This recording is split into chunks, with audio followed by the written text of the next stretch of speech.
Selamat pagi Bapak Ibu yang terkasih dalam Tuhan kita Yesus Kristus. Shalom. Hari ini patut kita bersyukur bersama karena berkat dari Tuhan kita masih diberi kesempatan untuk berkumpul di sini dan mendengarkan firman Tuhan.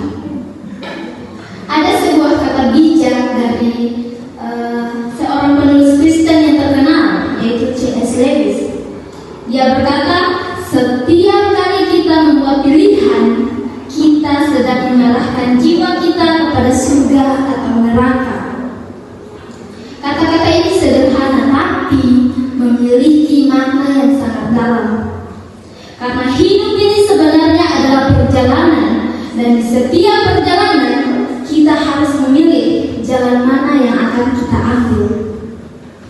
Kata-kata ini mengingatkan kita bahwa dalam hidup ini tidak semua jalan membawa kita pada tujuan yang benar. Banyak jalan yang terlihat mudah dan menyenangkan, tetapi ternyata itu menyesatkan.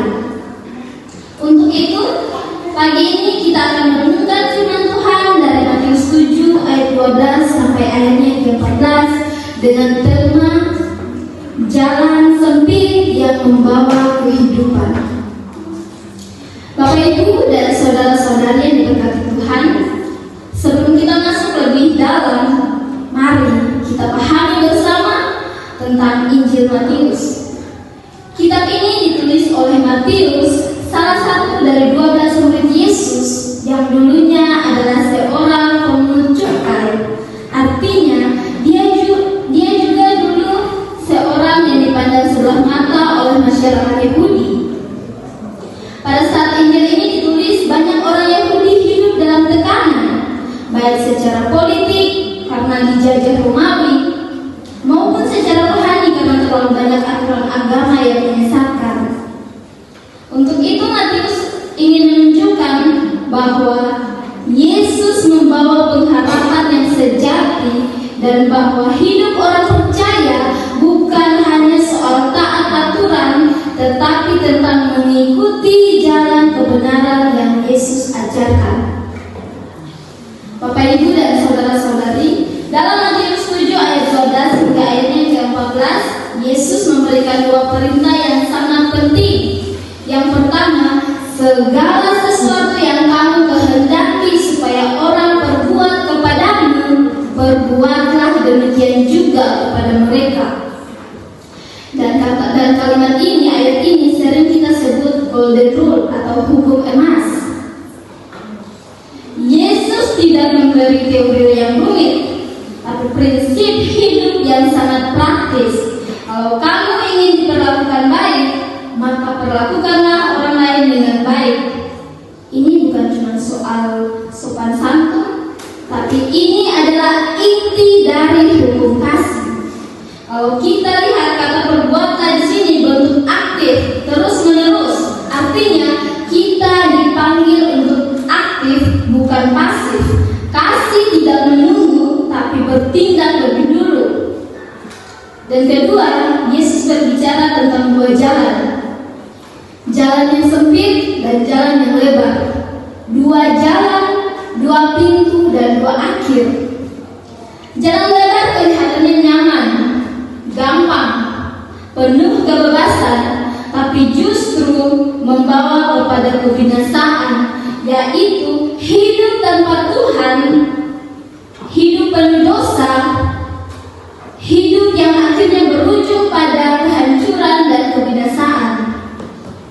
Sementara jalan sempit itu tidak enak, kadang sepi, kadang penuh tantangan, tapi itulah jalan yang menuju kepada kehidupan yang sejati, hidup yang kekal. Kalau kita lihat di zaman sekarang ini, jalan lebar bisa diibaratkan seperti hidup tanpa komitmen pada nilai-nilai rohani. Misalnya, hidup dengan prinsip, yang penting saya senang, apapun itu, yang penting saya senang. Atau hidup dengan prinsip, semua orang juga melakukannya, jadi tidak apa-apa kalau saya sendiri melakukannya. Gaya hidup yang mementingkan kesuksesan pribadi, uang, popularitas,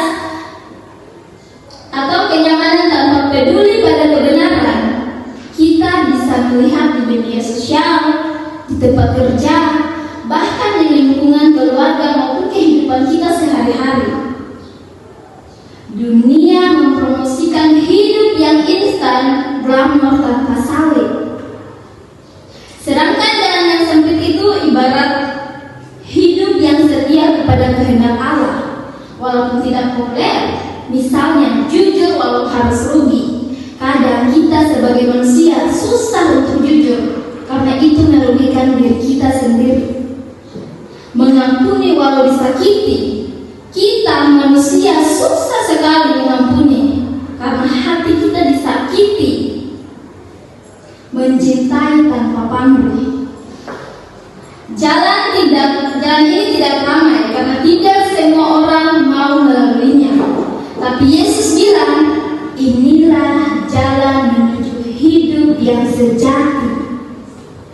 Yesus tidak berkata bahwa jalan sempit itu menyiksa, tapi Yesus jujur, jalan itu mudah tapi benar. Jalan itu tidak mudah tapi benar. Dan yang lebih penting, Yesus sendiri pernah melalui jalan itu. Ia taat sampai mati di salib. Dia tidak sekedar menyuruh kita, tetapi Dia memberikan teladan yang nyata untuk kita. Bapak, Ibu, dan saudara-saudari, bagaimana kita bisa berjalan di jalan yang sempit ini di zaman sekarang? Yang pertama, mulai dari diri kita sendiri. Jangan menunggu dunia berubah. Jadilah pribadi yang jujur, sabar, dan tulus. Meskipun orang di sekitar kita tidak seperti itu. Yang kedua, lawan arus dunia. Kalau semua orang berbohong untuk menang, mari kita tetap berkata jujur. Dan kalau orang lain egois, mari kita tetap berbagi. Dan yang ketiga, pegang kebenaran firman Tuhan. Jangan cuma ikut tren, ikutlah Tuhan, karena firman-Nya adalah pelita bagi kaki kita. Dan yang keempat, berani memilih yang benar walau susah. Jalan sempit memang tidak nyaman, tapi penuh harapan. Bapak, Ibu, dan saudara-saudari yang dikasihi dalam Tuhan kita Yesus Kristus, hidup bersama Tuhan bukan soal kenyamanan, tapi tentang kesetiaan. Kita dipanggil untuk memilih jalan yang sempit, karena di sanalah ada hidup yang kekal. Keselamatan bukan hasil dari ikut-ikutan mayoritas, tapi dari keputusan pribadi untuk setia kepada Yesus. Yesus hari ini mengajak kita bukan sekedar menjadi orang Kristen yang hanya mengikuti arus, tapi menjadi orang percaya yang berani memilih jalan yang sempit. Hari ini Yesus sedang menantang kita. Mau pilih jalan yang mana?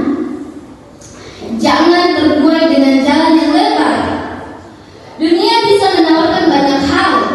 Dunia boleh bilang kita ketinggalan zaman, tidak masalah.